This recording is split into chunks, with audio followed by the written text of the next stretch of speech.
시간입니다. 안전한 작가 자리했습니다. 어서 오시죠. 네, 안녕하세요. 오늘 어떤 책 준비하셨습니까? 자, 이번엔 부모라면 놓쳐선 안 될 유대인 교육법이라는 책을 소개해 드리겠습니다. 유대인 교육법. 예전부터 계속해서 이야기 나왔습니다만, 부모라면 놓쳐선 안 될 유대인 교육법. 오늘 이 책을 또 소개하는 이유부터 좀 얘기해 주시죠. 제 방송을 들어주시는 분들 중에 코로나19 때문에 아이들과 같이 있는 시간이 늘어나면서 교육법에 관해 소개해달라는 분이 늘어나고 계십니다. 그 중에 특히 유대인 교육법에 관한 책을 소개해달라는 분이 계셔서 준비를 해봤습니다. 이거 어떤 책입니까?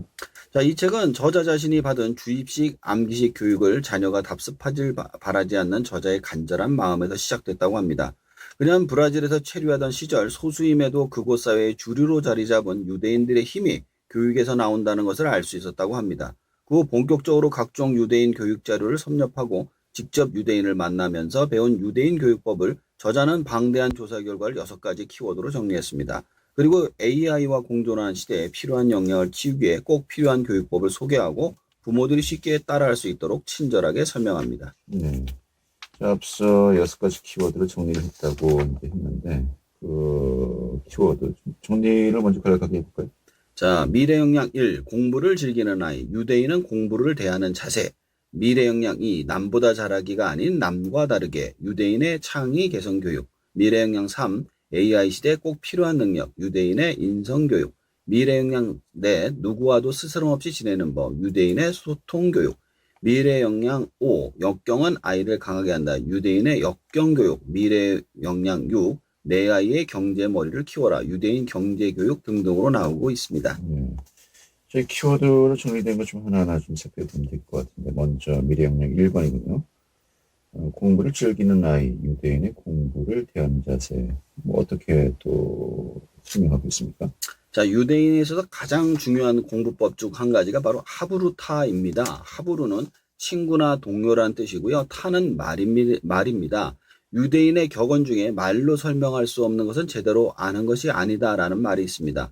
이렇게 말하는 공부법 하브루타는 메타인지를 높여주는데요. 메타인지란 앞에서 말한 것처럼 아는 것을 정확하게 설명할 수 있는 단계의 인지를 말합니다. 그래서 유대인들은 예시바라고 불리는 도서관에서 토론을 하면서 공부를 합니다. 선생님인 랍비는 토론회장을 열어주고 아이들 스스로 문제를 토론하면서 해결하도록 도와줍니다. 그래서 유대인 아이들에게 있어서 공부는 따분한 책과의 씨름이 아니라 토론을 통한 문제 해결입니다. 그렇다고 책을 안 읽는 것은 아닙니다. 책을 소리를 내서 읽는 형태로 하죠. 이렇게 소리를 내서 읽으면 뇌가 즐거워한다고 합니다. 원래 글은 말을 옮긴 것이기 때문에 원래의 말로 만들어서 글을 이해하기 때문이죠. 이렇게 토론하고 소리내어 읽는 습관은 아이들이 어려서부터 공부를 가까이 할 수 있는 기반을 마련해 줍니다. 자, 두 번째죠. 남보다 잘하기가 아닌 남과 다르게.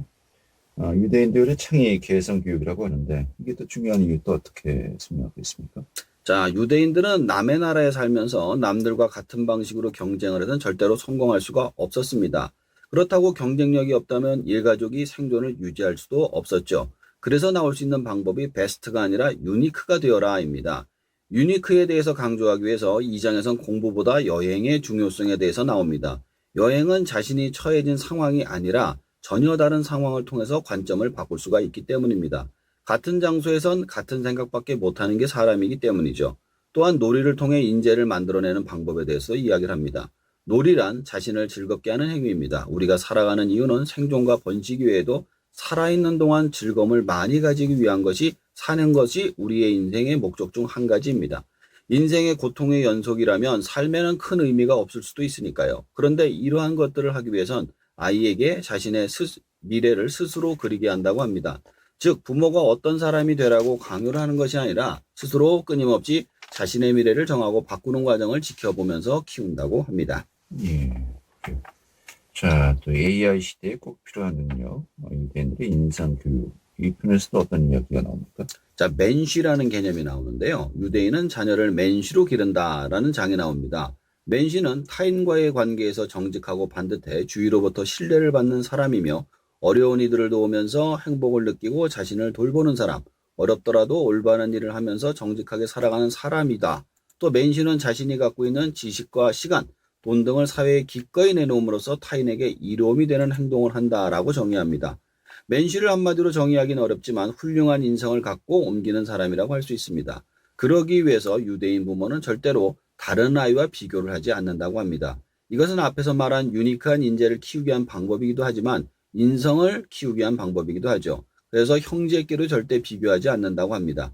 그리고 우리 가족만의 안식일을 가져서 가족과 같이 보내는 시간을 많이 만들죠. 자, 또 중요한 부분인 것 같습니다. 누구와도 스스럼 없이 지내는 법인 소통 교육편. 어떻게 또 소통 교육을 시킨다고 합니까?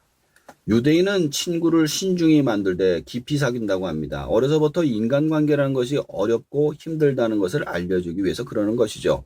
그리고 소통 교육을 시키기 위해선 우선적으로 가장 중요한 것이 정체성과 사회성 키우기라고 합니다.